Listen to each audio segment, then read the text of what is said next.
Hello, good day, friends and listeners. We'd like to continue our discussion today about our development of the movement of people united against anti-Semitism. Today is the 10th, I'm recording it on the day of Sunday, the 10th of November, a day after Kristallnacht on the 9th of November.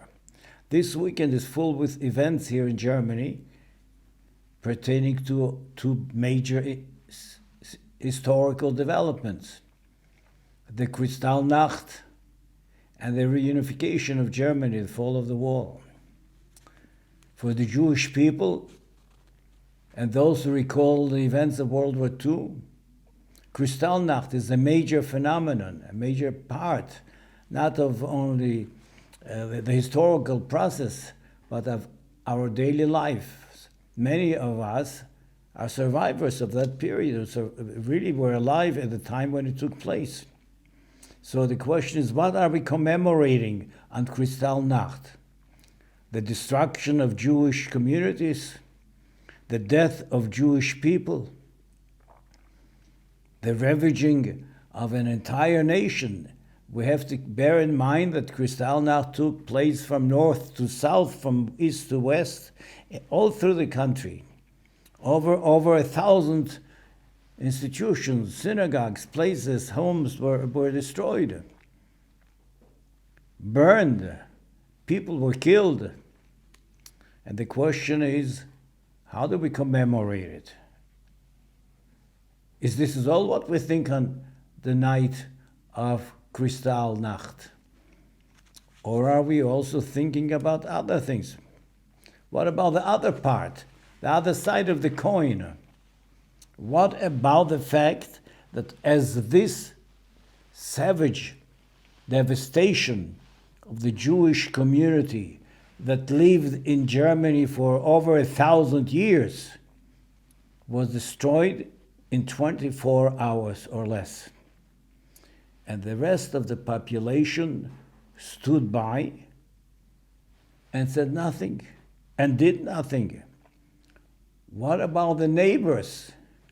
What about the friends? What about family members who watched this kind of savage and brutality in front of their own eyes and passed it by in silence? Is this not something which we should commemorate and ask ourselves, how did this happen? What about the police? Where were the police at that time, in every town, in every city, in every neighborhood? Why weren't they stopping the plundering of things? Where was the judicial system? Did anyone of those perpetrators been brought to justice before and after the war? So this question seems to be overglossed and no one mentions it as we recall the savagery of Kristallnacht. Why don't we talk about it? There is a story actually that in Berlin there was a captain of the police who stopped the destruction of the synagogue, the new Greek synagogue on the Oranienburger Straße. There might have been also some other individuals who tried to help it. I heard stories that some synagogues were saved because they were surrounded by buildings and the neighbors were afraid if they burn the synagogue, they will also burn the neighboring places. Other than that, I haven't heard of anyone ever trying to stop or intervene with this brutality. Why?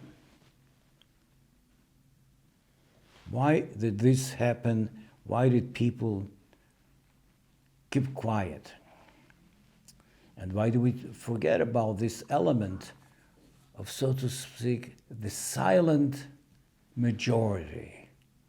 The silent majority who stands by and does nothing the good people, the relatives, the neighbors, the friends who stood by and did nothing.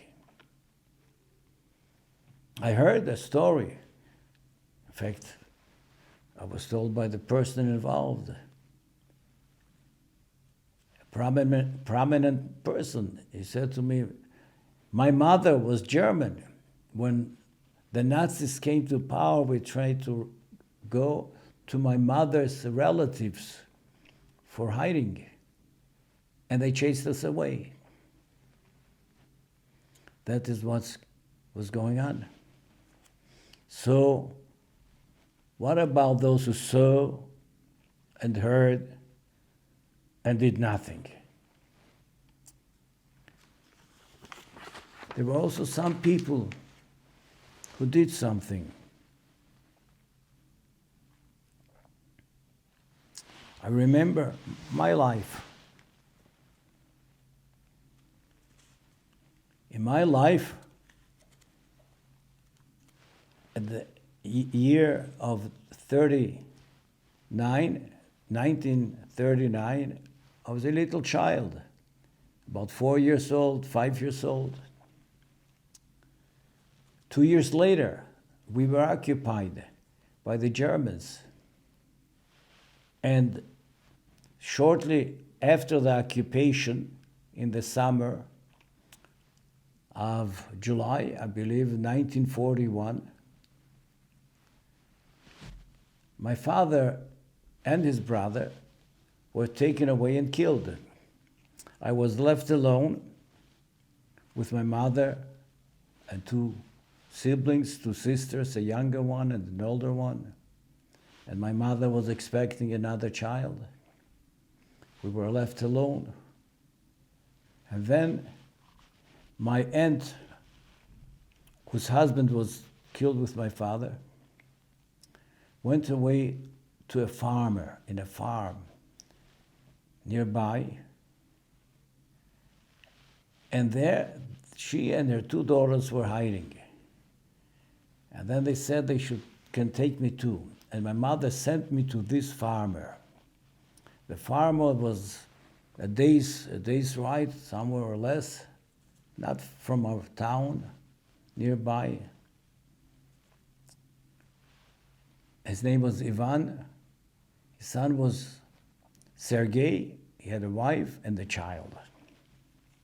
And then my mother sent me away in order I should hide myself.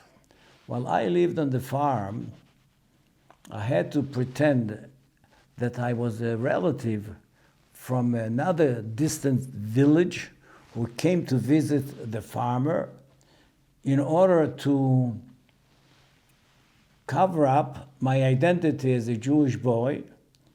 The other farmers shouldn't know that I was Jewish, because if they would find out that I would be Jewish, they were threatening to expose the farmer as helping Jews, and he would be killed.